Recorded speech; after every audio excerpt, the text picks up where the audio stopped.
प्रधानमंत्री असम के दीफू में शांति, एकता और विकास रैली में हुए शामिल। शिक्षा क्षेत्र की विभिन्न परियोजनाओं की रखी आधारशिला।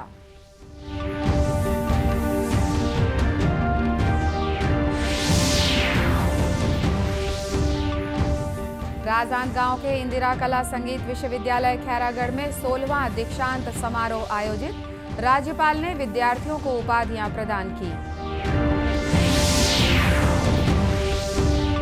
प्रधानमंत्री स्वनिधि योजना को 2024 तक बढ़ाया गया।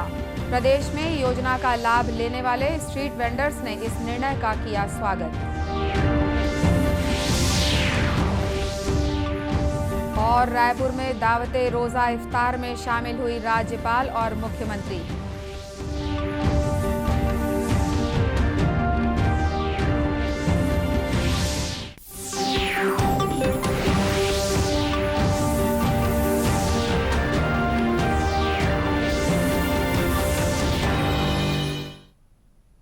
नमस्कार, आप देख रहे हैं दूरदर्शन समाचार। मैं हूं अनुराधा दुबे। अब समाचार विस्तार से।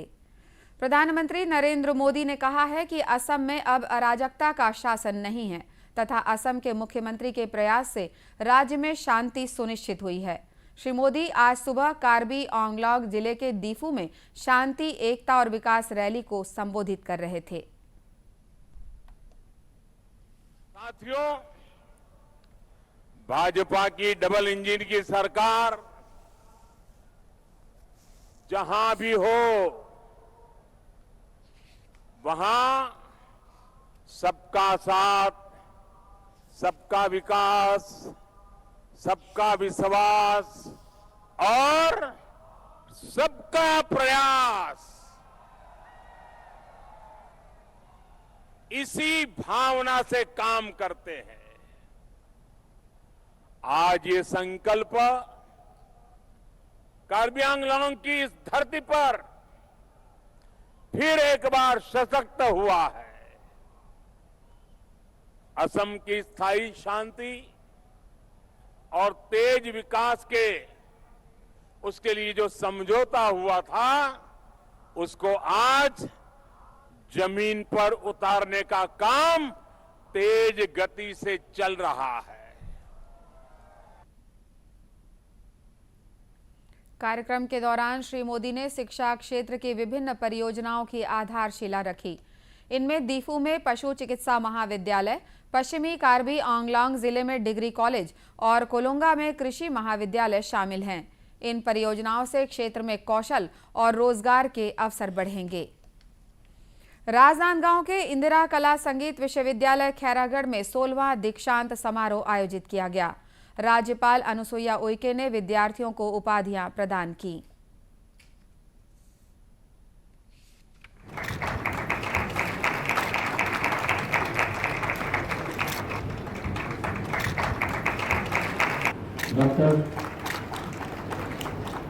डॉक्टर शैलेश श्रीवास्तव,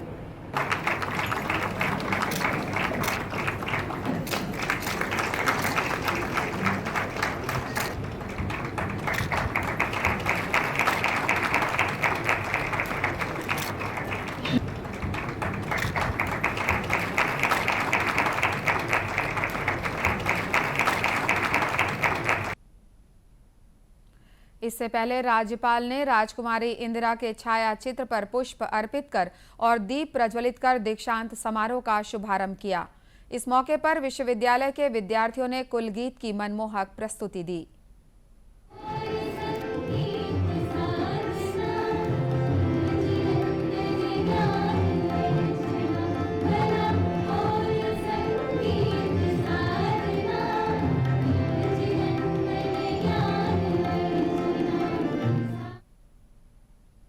राज्यपाल ने समारोह को संबोधित करते हुए कहा कि कला हमारी संस्कृति का अभिन्न अंग है। इसे मानवीय विकास से अलग करके नहीं देखा जा सकता। उन्होंने कहा कि प्रदेश में खैरागढ़ विश्वविद्यालय कला के विभिन्न आयामों को पल्लवित करने में अहम भूमिका निभा रहा है। प्रधानमंत्री नरेंद्र मोदी की अध्यक्षता में मंत्रिमंडल की आर्थिक कार्य समिति ने प्रधानमंत्री स्ट्रीट वेंडर्स आत्मनिर्भर निधि यानी प्रधानमंत्री स्वनिधि योजना को दिसंबर 2024 तक बढ़ाने की स्वीकृति दी है। इस योजना के तहत पात्र वेंडर्स और उनके परिवार प्रधानमंत्री जीवन ज्योति बीमा योजना, पीएम सुरक्षा बीमा योजना और प्रधानमंत्री जन धन योजना सहित सामाजिक सुरक्षा की 8 योजनाओं का लाभ उठा सकते हैं। दूरदर्शन समाचार ने इस बारे में योजना को लेकर फेरी वालों से बातचीत की। महासमुंद में फेरी लगाने वाले देवलाल देवांगन, नंद कुमार और रविंद्र बेहरा ने योजना को लाभकारी बताया। में मेरा थोड़ा लॉस हो गया था, दुकानदारी नहीं चल रहा था, तो अभी फिर मेरे को पता चला कि प्रधानमंत्री योजना चल रहा है, योजना, उसमें अपने को पैसा मिल जाएगा ऐसा करके फिर हम लोग नगर पालिका में भरे फॉर्म वगैरह, तो हमको 10,000 प्राप्त हुआ है। उसी से फिर सामान भरे फिर चला रहे हैं। अभी 2 साल तक लॉकडाउन लगा था कोविड महामारी में, तो हमारा धंधा पानी पूरा चौपट हो गया था।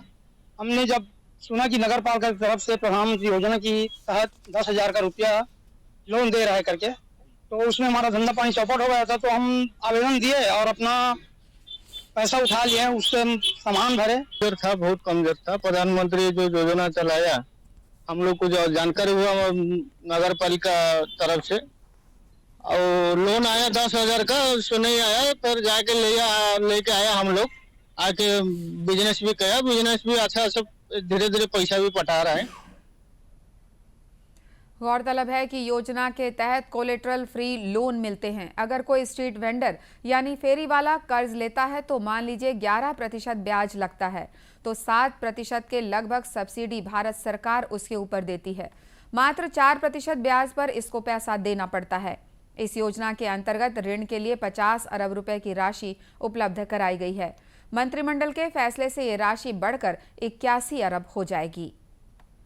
मुख्यमंत्री भूपेश बघेल ने 3 दिवसीय खैरागढ़ महोत्सव का दीप प्रज्वलित कर शुभारंभ किया।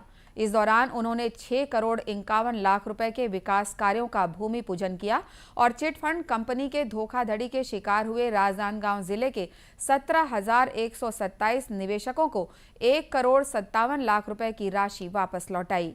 मुख्यमंत्री ने राजनांदगांव जिले में 14 करोड़ 74 लाख रुपए की लागत से स्थापित 9 स्वामी आत्मानंद उत्कृष्ट अंग्रेजी माध्यम विद्यालय का लोकार्पण भी किया।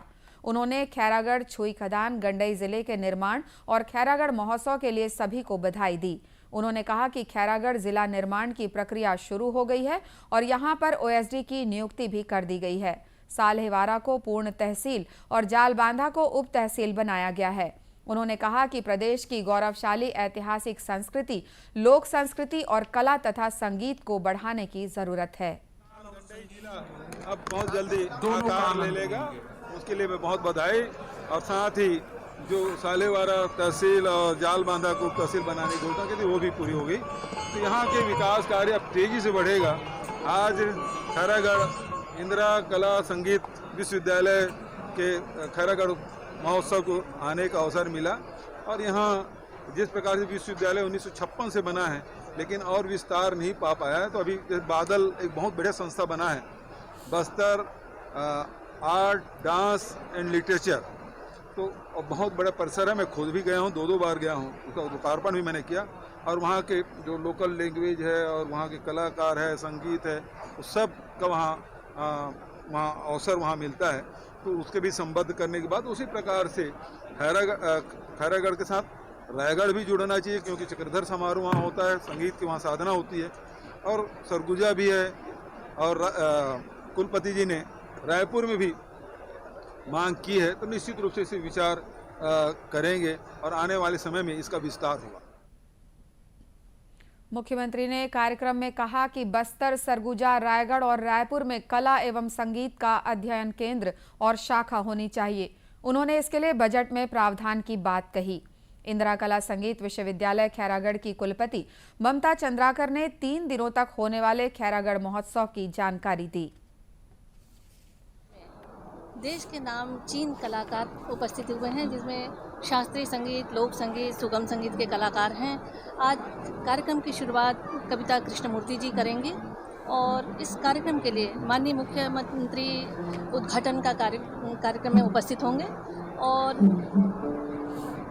इस कार्यक्रम के दौरान हमारे समस्त जो दर्शक हैं, हमारे श्रोता हैं, हमारे विद्यार्थी हैं, इस कार्यक्रम का लाभ उठाएंगे। और मैं कहती हूँ इस महोत्सव के माध्यम से जो कलाकार आ रहे हैं उनको सुनने देखने के बाद हमारे विद्यार्थी भी लाभान्वित होंगे इससे। कार्यक्रम को उच्च शिक्षा मंत्री उमेश पटेल ने भी संबोधित किया।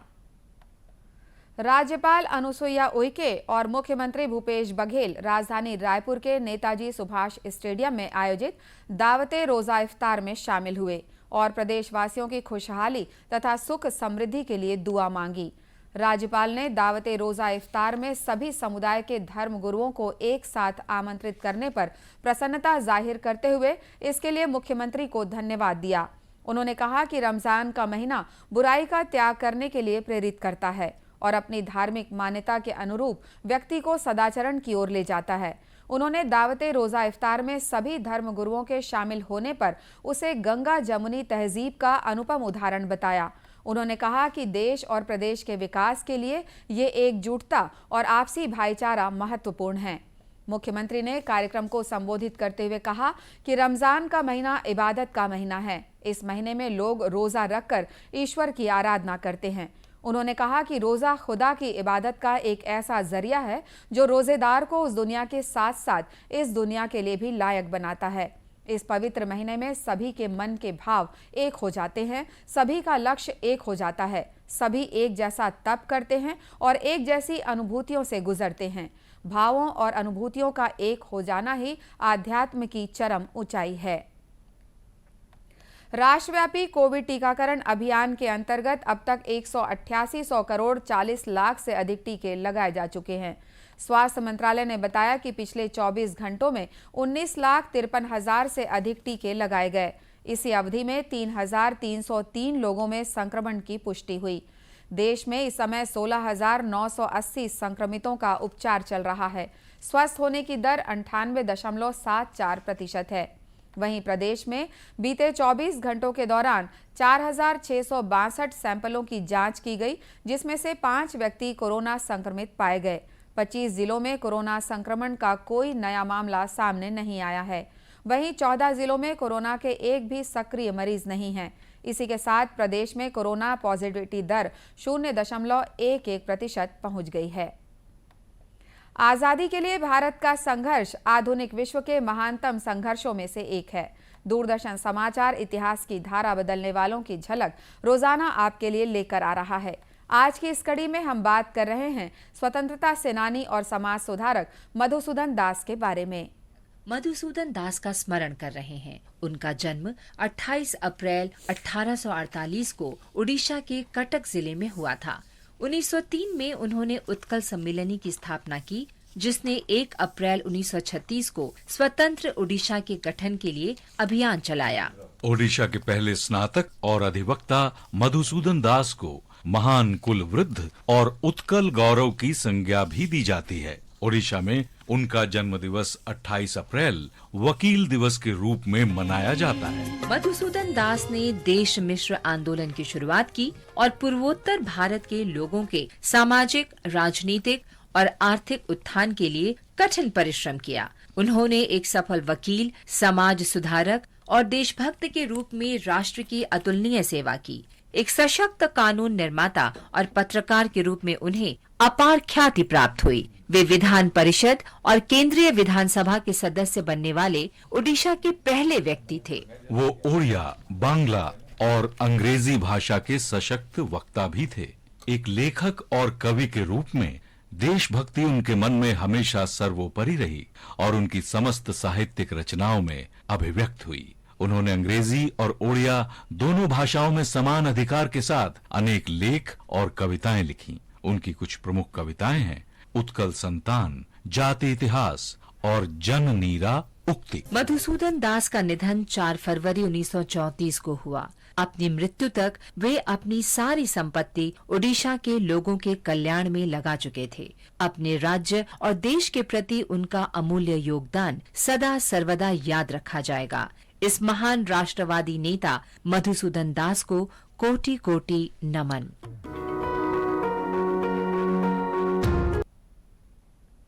इसी के साथ ये समाचार बुलेटिन समाप्त हुआ। नमस्कार।